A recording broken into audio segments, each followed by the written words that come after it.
All right, gentlemen, 1 minute to go back and forth. Well, you talked before, Richard, about how the top disintegrated in 4 seconds, and that seems to be true. We have two essentially monster pile drivers pushing against each other. Within 4 seconds, the top has lost its structural integrity.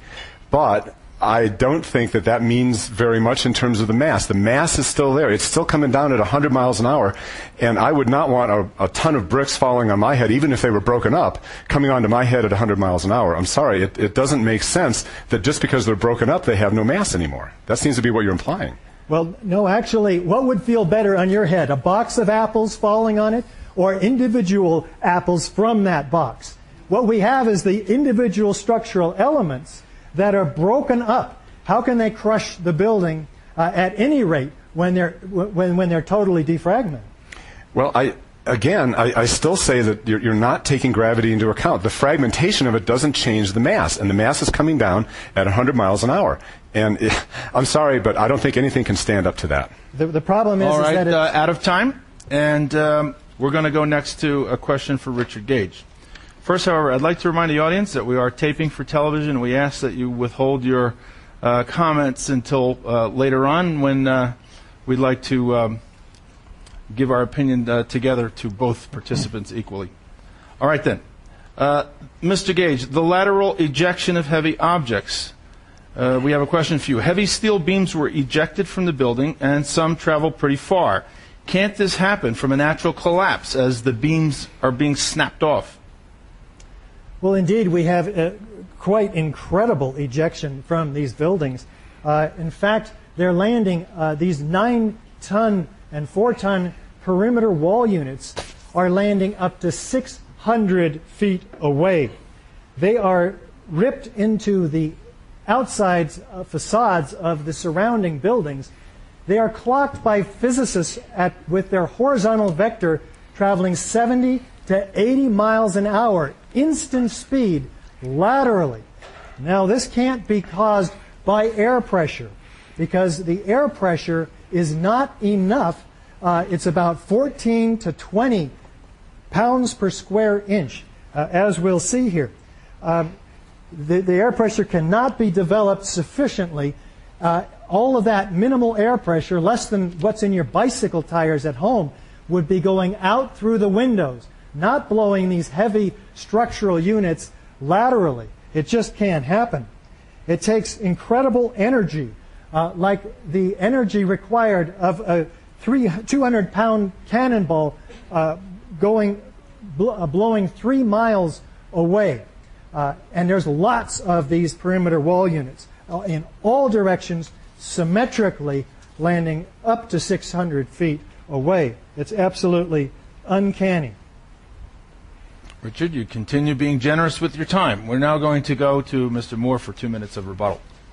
Okay, thank you. We have. I'm going to actually borrow the slide that Richard used just now about the lateral ejection, if we can switch over to that.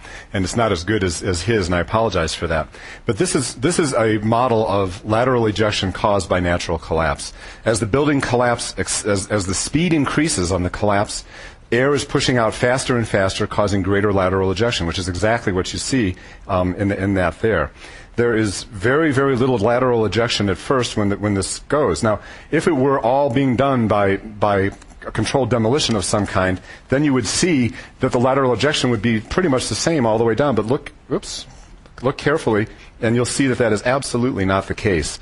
It starts out very, very little, just a little bit of lateral ejection, and then as it goes down, it gets bigger and bigger and bigger. That's because of acceleration. What we see happening here is an enormous amount of air.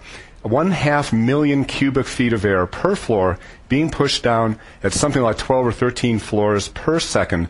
That's 100,000 pounds per square inch, 482 mile an hour winds. Yes, that is very, very possible to take large things and move them around.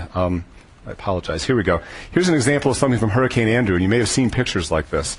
Okay, 1/4 the speed of the air that was coming out of the towers during their collapse, and here you see that Hurricane Andrew impaled plywood with winds of only 124 miles an hour or so. The plywood goes right through, and I think that it's very, very possible that speeds that are more than twice that of a tornado can cause the kind of damage that we see with that lateral ejection. It would seem to me to be absolutely inevitable. And I might add that anything, if it's a controlled demolition, I might add, Richard, that makes it impossible for it not to be a very explosive controlled demolition that is very, very loud. Otherwise, you wouldn't be able to shoot all that stuff out. My air pressure thing is a much better explanation for it. All right, gentlemen, you have 1 minute to go back and forth on this. And, of course, I disagree with you on this point, Chris. Really? These isolated ejections are occurring 20, 40, even 60 stories down below. If these were evidence of air pressures, incredible air pressure, we wouldn't see them in highly engineered, pinpoint accurate ejections that occur at the midpoints of the facades. We would see all those windows blowing out at once, if any of them. Well, wait a minute. Now, just a second, though. If your tire blows out, it doesn't blow out all over the tire. It blows out in its weakest spot, right? Okay, that's fair, but we don't have enough air pressure to blow out even the windows in this case. It's very well documented here, about 15 pounds per square inch, because one floor is falling at a time, and there's trusses under each floor. So that creates an air cushion for the air pressure to get out. That's not a 500,000 cubic feet per floor times 100 miles an hour coming down. I'm sorry. Gentlemen, time up on this back and forth. All right, then. We're going to go now to another question for Chris Mohr. It involves these squibs and isolated ejections that they're talking about, air pressure explosions. Mr. Mohr, puffs of smoke, which look like explosions, appear sometimes up to 20 to 30 stories below the destruction as the towers came down. How could this be possible in a natural collapse? That's a good question, actually. And I want to first of all talk about the randomness of these squibs. I know that Richard is going to try and tell you that they have a pattern, but if you combine it with the new David Chandler video of squibs that are not only kind of in the middle section that Richard talks about, but now he's finding squibs right by the edge as well, then we see that the squibs taken as a whole have a very, very random pattern. There's no orderliness to it. Any kind of controlled demolition would have some kind of orderly pattern that would be easy to find, not by just trying to create some artificial pattern later on. If the squibs were controlled demolition, then they would go off before the collapse begins, but the squibs happen only after the collapse began. Survivors talked about a hurricane wind that they felt in the stairwells. And if the squibs were explosive demolition charges, they would have created structural deformations, and that absolutely did not happen as well.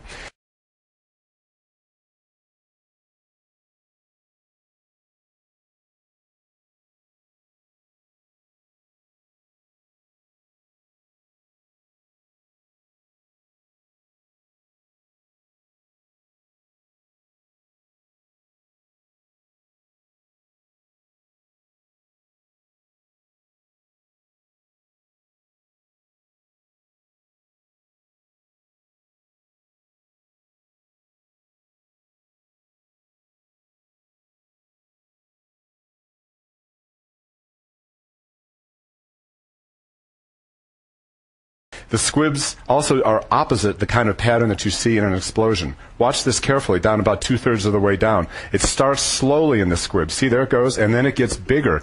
An explosion starts big, and then it gets smaller. So that's just just one more example. And also, if these squibs were premature charges that were going off, which I know that Richard and many others have suggested, then there would also be other charges, perhaps. This is obviously an imperfect controlled demolition now, right? And if that's happening, then we have others that aren't going to go off at all. Not one person has ever found physical evidence of controlled demolition in the rubble when they were going through it. They never found an unexploded cap or a radio receiver or anything like that. A 110-story building, by the way, of 95% air would leave a debris pile of only about 6 or 7 stories if all the air were removed, and I think it was about 13 stories, just for what it's worth. But the squibs themselves are, for me, evidence that the shock waves that are traveling up and down at almost the speed of sound from the collapse up higher are creating horrible structural problems as the collapse is beginning. And as a result of that, the squibs kind of come out in relatively random patterns as a result.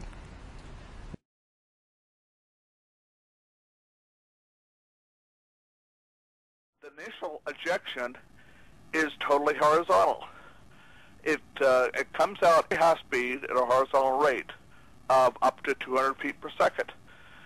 Now, the only reason it has a vertical component is because gravity takes hold of the material in that squib and slowly accelerates that. So at first the vertical velocity is very small because the gravitational acceleration has not yet taken hold of it, so it mostly comes out vertically. Eventually, as it travels in the horizontal direction, and how far it travels depends upon the resistance of the air to the material that's there. And some of the material travels a long way. Well, then the gravitational acceleration slowly builds up a greater vertical velocity and eventually hits the ground at a very high rate of speed, almost as high as it started out with, and does major damage to whatever it hits on the ground. In the photograph of the squib, we estimated the initial velocity. The squib comes out almost horizontally, but from the distance it has traveled out versus the width of the North Tower, which is about 205 feet, as I recall. And that squib is approximately equal to one-third of that distance. And it has developed in about 1/2 of a second. So we would estimate that the squib material at the advance is traveling out more than 140 feet per second. And I think I used 160 feet per second in the calculation itself, which calculated how far the material went before it did major damage on the ground. Well, here's what we do see at the bottom of the pile. A two-story pile. How many floors of the 110 floors are found? Each an acre in size. None. The photographs show generally no floors. 4-inch thick concrete over metal decking. They were completely pulverized. What we see is core columns and perimeter columns. We're looking for pancakes in a pancaking collapse, especially a 110-story building, which should be 30 stories at least of flooring, including 10,000 floor trusses that are missing.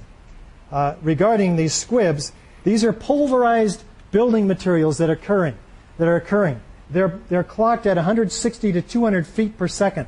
These are explosive speeds. And if this was a natural collapse with this large section pushing down the rest of the building, which we already saw was destroyed in the first few seconds, we wouldn't see this remaining tower rising up.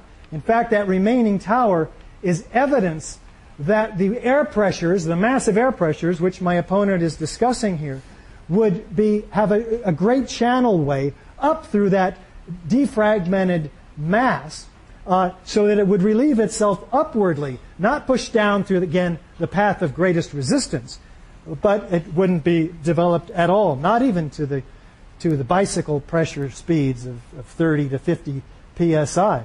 We have these focalized ejections that occur in open office space. How do we get pinpoint ejections halfway across the midpoints of the facade when most all the floors look like this, open office space? All those windows, again, would blow out, if any of them. But no, we see these highly focalized, pinpoint accurate, geometrically precise, violent ejections occurring in this engineered pattern. Gentlemen, 1 minute. Well, first I want to be sure, because I think Richard might be confusing the squibs with the lateral ejection. I could be wrong. Maybe you can correct me on this, Richard. I don't believe that there were any massive lateral ejection of huge bits of hunks of steel 30 stories below the collapse. I think squibs were happening, little jets. Am I correct on that? Agreed. Okay. So I just wanted to be sure we're clear about that. Also, you were talking about how it's only 2 stories. That's above, and then if you go digging down, we find at least 4 more stories of rubble underneath the towers because it came crashing down underneath. Actually, what we see in the slide that we're about to see is the remaining shards. This is proof that the basements did not collapse down.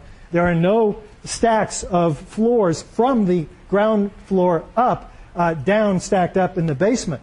The perimeter shards do, in fact, show that that cave-in did not happen. Well, gravity does terrible things, and that's why we couldn't find the floors. I'm convinced of that.